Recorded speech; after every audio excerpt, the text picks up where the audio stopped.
പൊതുവെ മുജാഹിദുകൾക്ക് സുന്നികൾ ശിർക്ക് ചെയ്യുന്നവരാണ് എന്നുള്ള ഒരു 100% അങ്ങനെയാണ് നിങ്ങൾ കാണുന്നത്. അപ്പോൾ ഈ സുന്നികളെ കുടുംബത്തിൽ നിന്ന് മുജാഹിദുകൾ ഒരുപാട് വിവാഹാലോചന നടന്നതായിട്ട് കാണുന്നുണ്ട്. അത് അനുവദീയമാണോ എന്ന് മൗലവി ഒന്ന് വിശദീകരിക്കണം. അത് അനുവദനീയമാണ്, വിരോധമൊന്നുമില്ല. അനുവദനീയമാണ്, വിരോധമില്ല.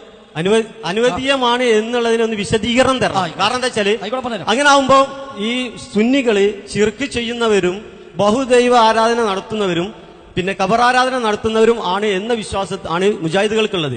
അങ്ങനെ ഒരുപാട് സമൂഹങ്ങൾ ഇവിടെ ഉണ്ട്. എന്തുകൊണ്ട് നിങ്ങൾ അതിൽ നിന്നും വിവാഹാലോചന നടത്തുന്നില്ല? നമ്മൾ ഒരിക്കലും അങ്ങനെ സുന്നികളെല്ലാവരും മുസ്ലിം എവിടെയും പറയുന്നേയില്ല, എവിടെയും പറയുന്നില്ല. എന്നാൽ മുസ്ലിമീങ്ങളെ കൊണ്ട് സുന്നികളെ കൊണ്ട് ഉസ്താദുമാർ ശിർക്ക് ചെയ്യിക്കുന്നു. തുച്ഛം ചില മുസ്ലിയാക്കന്മാർ സാധാരണ ഉത്തരവാദികളല്ല. തുച്ഛം ചില മുസ്ലിയാക്കന്മാർ. അതുകൊണ്ടാണ് അങ്ങനത്തെ മുസ്ലിയാക്കന്മാരെ മക്കൾ ഞങ്ങളാരും കെട്ടാൻ പോയില്ല. അതല്ലാതെ സാധാരണക്കാർ അതിന് ഉത്തരവാദികളേ അല്ല. സാധാരണക്കാരെ പറഞ്ഞു പറ്റിച്ച് ശിർക്കായ സംഗതിയെ ശിർക്കല്ല എന്ന് വരുത്തി തീർത്ത് അവരെ പറ്റിക്കുകയാണ് മുസ്ലിയാക്കന്മാർ ചെയ്യുന്നത്. അതാണ് ഇതുവരെയും നമ്മൾ കണ്ടത്. നിങ്ങൾ വിശദീകരിക്കാൻ വേണ്ടി നിങ്ങൾ കേൾക്കണില്ല. ഇതുവരെയും ഇവിടെ നമ്മൾ കണ്ടതും തന്നെയാണ്. ശിർക്കായ സംഗതിയെ ശിർക്ക് അല്ലാതാക്കി മാറ്റി സാധാരണക്കാരെ വഞ്ചിക്കുക. അതാണ് മുസ്ലിയാക്കന്മാർ ചെയ്യുന്നത്. കൊടുത്ത കഴിവ് ചോദിച്ചാൽ ശിർക്കല്ല എന്ന് പറയാം. അപ്പൊ നാടമറന്ന് വിചാരിക്കും നമ്മൾ ചെയ്യണമൊക്കെ ഇസ്ലാമിലുള്ളതാണ്. അതിന് ആയത്തോതി കൊടുക്കും, ഹദീസ് പറഞ്ഞു കൊടുക്കും, കുറെ കഥ പറഞ്ഞു കൊടുക്കും, മുൻഗാമികളൊക്കെ ഇസ്തിഹാർ ചെയ്തെന്ന് പറഞ്ഞു കൊടുക്കും. സാധുക്കളുടെ ദീനാന്ന് വിചാരിച്ച് ചെയ്യാണ്. അപ്പൊ അവിടുന്ന് കെട്ടിയിട്ടെങ്കിലും അവർക്ക് മനസ്സിലാക്കി കൊടുക്കുക, ഇത് ശരിയല്ലട്ടോ, ഇനി മുസ്ലിയാക്കന്മാർ രക്ഷപ്പെട്ടാളി എന്ന് പറഞ്ഞു കൊടുക്കുക. അതുപോലെ ചെയ്യലുണ്ട്. ഇനി തിരിച്ചമ്മ അതേപോലെ ഇതേ പാലത്തും അങ്ങോട്ടും കിടക്കാലോ. ഒരു പാലം അങ്ങോട്ടിട്ടാൽ ആ പാലത്തിലൂടെ ഇങ്ങോട്ടും കിടക്കാൻ പറ്റും. മുജാഹിദുകൾ അസ്ലിയായ കാഫിറുകളെക്കാളും വലിയ കാഫിറാണ് എന്ന് എഴുതിച്ച രേഖ സുന്നാളത്തുണ്ട്. അപ്പൊ ഇതേ ചോദ്യം അവിടെയും പോയി ചോദിക്കാലോ. എത്രയോ മുജാഹിദ് കുട്ടികളെ സുന്നാളെ കെട്ടിക്കൊണ്ടുപോകുന്നു. അതിൽ ഇസ്ലാമിൽ തെറ്റില്ല. ഇസ്ലാമിൽ നിയമപരമായി മുസ്ലിമായി അംഗീകരിക്കുന്ന, ഖുർആൻ അംഗീകരിക്കുന്ന, നബി അംഗീകരിക്കുന്ന, സഹാത്ത് കലിമ ചൊല്ലുന്ന ആളുകളുമായി വിവാഹബന്ധം പറ്റും. അവർ മരിച്ചാൽ കുളിപ്പിക്കാൻ പറ്റും, അവർ കഫൻ ചെയ്യാൻ പറ്റും, മുസ്ലിം ഖബർസ്ഥാനിൽ മറവ് ചെയ്യാൻ പറ്റും. അതിനൊന്നും വിരോധമില്ല. അതേസമയം ഇസ്ലാമിനെ ദീനായി അംഗീകരിക്കാത്ത ടീം നമ്മുടെ നാട്ടിൽ വേറുണ്ട്. ഇസ്ലാമിനെ മതമായി സ്വീകരിക്കുന്നില്ല, ഖുർആൻ അംഗീകരിക്കുന്നില്ല, മുഹമ്മദ് നബി അംഗീകരിക്കുന്നില്ല, പരലോകം വിശ്വസിക്കുന്നില്ല. അതൊക്കെ തള്ളിക്കളഞ്ഞ് മറ്റൊരു മതത്തെ തന്നെ സ്വീകരിച്ചവർ, അവരിൽ നിന്ന് വിവാഹങ്ങൾ പാടില്ല. ഇത് മുസ്ലിമീങ്ങൾ മദ്യപിക്കുന്നവരുണ്ട്, മുസ്ലിമീങ്ങൾ മോഷ്ടിക്കുന്നവരുണ്ട്, മുസ്ലിമീങ്ങൾ പലിശ വാങ്ങുന്നവരുണ്ട്, എന്നതുപോലെ മുസ്ലിമീങ്ങളിൽ ശിർക്ക് ചെയ്യുന്നവരുമുണ്ട്. അത് എപ്പോൾ അവർക്ക് ബോധ്യപ്പെട്ടോ അവിടെ ആ ശിർക്കിൽ നിന്ന് മുക്തമായി തൗബ ചെയ്തു മടങ്ങിയാൽ അള്ളാഹു പുറത്തു കൊടുക്കും.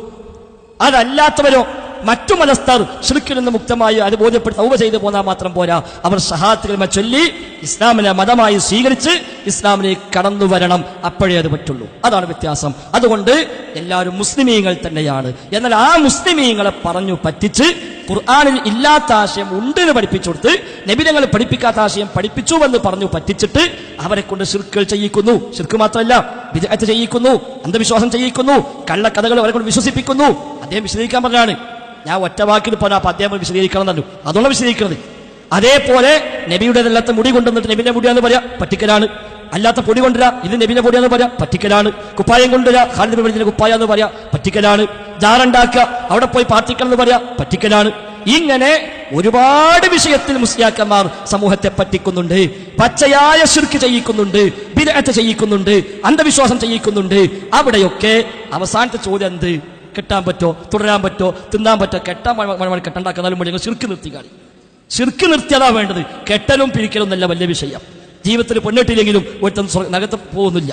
ശിർക്ക് ചെയ്താൽ നരകമാണ് വാസസ്ഥലം. വിശുദ്ധ ഖുർആൻ പറഞ്ഞു, ഇന്നഹു മൻ യുശ്രിക് ബില്ലാഹ് ഫഖദ് ഹറമല്ലാഹു അലൈഹിൽ ജന്ന. ഇത് തമാശയുടെ വിഷയമല്ല, ഇത് സുന്നി മുജാഹിദ് വിഷയമൊന്നുമല്ല. വിശുദ്ധ ഖുർആൻ സൂറത്തുൽ മാഇദയിൽ പരിചയപ്പെടുത്തിയാണ്, ഇന്നഹു മൻ യുശ്രിക് ബില്ലാഹ്, ആരെങ്കിലും അല്ലാഹുവിൽ ശിർക്ക് ചെയ്താൽ ഫഖദ് ഹറമല്ലാഹു അലൈഹിൽ ജന്ന, അല്ലാഹു അവന് സ്വർഗ്ഗം ഹറാമാക്കിയിരിക്കുന്നു. ഇത് ഗൗരവമുള്ള വിഷയമാണ്. ഇതൊരിക്കലും സുന്നി മുജാഹിദ് തർക്കമൊന്നുമല്ല. നമ്മൾ അങ്ങനെ കാണേണ്ട കാര്യമൊന്നുമില്ല.